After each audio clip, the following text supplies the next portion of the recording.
मत्स्य अवतार। मत्स्य अवतार भगवान विष्णु के प्रथम अवतार है।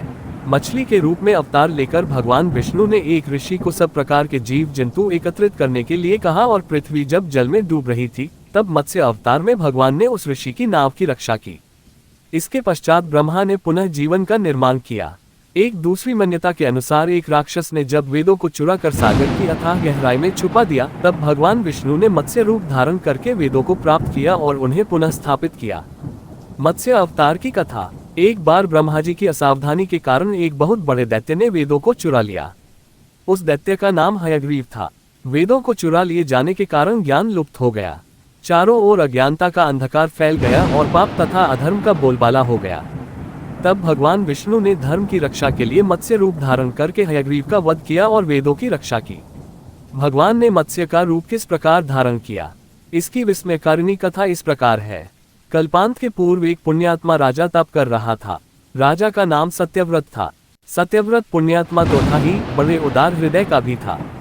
प्रभात का समय था, सूर्योदय हो चुका था। सत्यव्रत कृतमाला नदी में स्नान कर रहा था। उसने स्नान करने के पश्चात जब तर्पण के लिए अंजलि में जल लिया तो अंजलि में जल के साथ एक छोटी सी मछली भी आ गई। सत्यव्रत ने मछली को नदी के जल में छोड़ दिया। मछली बोली, राजन, जल के बड़े बड़े जीव छोटे छोटे जीवों को मारकर खा जाते हैं। अवश्य कोई बड़ा जीव मुझे भी मारकर खा जाएगा। कृपा करके मेरे प्राणों की रक्षा कीजिए। सत्यव्रत के हृदय में दया उत्पन्न हो उठी। उसने मछली को जल से भरे हुए अपने कमंडलू में डाल लिया। तभी एक आश्चर्यजनक घटना घटी। एक रात में मछली का शरीर इतना बढ़ गया कि कमंडलू उसके रहने के लिए छोटा पड़ने लगा।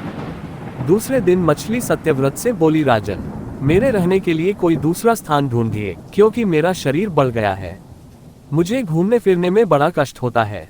सत्यव्रत ने मछली को कमंडलू से निकालकर पानी से भरे हुए मटके में रख दिया।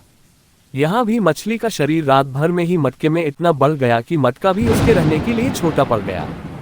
दूसरे दिन मछली पुनः सत्यव्रत से बोली, राजन, मेरे रहने के लिए कहीं और प्रबंध कीजिए, क्योंकि मटका भी मेरे रहने के लिए छोटा पड़ रहा है। तब सत्यव्रत ने मछली को निकालकर एक सरोवर में डाल किया, किंतु सरोवर भी मछली के लिए छोटा पड़ गया। इसके बाद सत्यव्रत ने मछली को नदी में और फिर उसके बाद समुद्र में डाल दिया। आश्चर्य, समुद्र में भी मछली का शरीर इतना अधिक बढ़ गया कि मछली के रहने के लिए वह छोटा पड़ गया।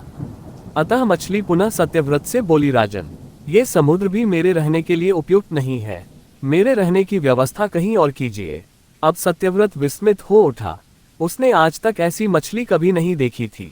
वह विस्मय भरे स्वर में बोला, मेरी बुद्धि को विस्मय के सागर में डुबो देने वाले आप कौन हैं? मत्स्य रूपधारी श्रीहरि ने उत्तर दिया, राजन, हयग्रीव नामक दैत्य ने वेदों को चुरा लिया है। जगत में चारों ओर अज्ञान और अधर्म का अंधकार फैला हुआ है। मैंने हयग्रीव को मारने के लिए ही मत्स्य का रूप धारण किया है। आज से 7वें दिन पृथ्वी प्रलय के चक्र में फिर जाएगी। समुद्र उमड़ उठेगा, भयानक वृष्टि होगी, सारी पृथ्वी पानी में डूब जाएगी। जल के अतिरिक्त कहीं कुछ भी दृष्टिगोचर नहीं होगा। आपके पास एक नाव पहुंचेगी। आप सभी अनाजों और औषधियों के बीजों को लेकर सप्त ऋषियों के साथ नाव पर बैठ जाएगा। मैं उसी समय आपको पुनः दिखाई पड़ूंगा और आपको आत्म तत्व का ज्ञान प्रदान करूंगा। सत्यव्रत उसी दिन से हरि का स्मरण करते हुए प्रलय की प्रतीक्षा करने लगे। 7वें दिन प्रलय का दृश्य उपस्थित हो उठा। समुद्र भी उमड़कर अपनी सीमाओं से बाहर बहने लगा। भयानक वृष्टि होने लगी। थोड़ी ही देर में सारी पृथ्वी पर जल ही जल हो गया। संपूर्ण पृथ्वी जल में समा गई। उसी समय एक नाव दिखाई पड़ी। सत्यव्रत सप्त ऋषियों के साथ उस नाव पर बैठ गए। उन्होंने नाव के ऊपर संपूर्ण अनाजों और औषधियों के बीज भी भर लिए। नाव प्रलय के सागर में तैरने लगी। प्रलय के उस सागर में उस नाव के अतिरिक्त कहीं भी कुछ भी नहीं दिखाई दे रहा था। सहसा मत्स्य रूपी भगवान प्रलय के सागर में दिखाई पड़े। सत्यव्रत और सप्त ऋषि गण मत्स्य रूपी भगवान की प्रार्थना करने लगे। भगवान से आत्मज्ञान पाकर सत्यव्रत का जीवन धन्य हो उठा। वे जीते जी ही जीवन मुक्त हो गए। प्रलय का प्रकोप शांत होने पर मत्स्य रूपी भगवान ने हयग्रीव को मारकर उससे वेद छीन लिए। भगवान ने ब्रह्मा जी को पुनः वेद दे दिए।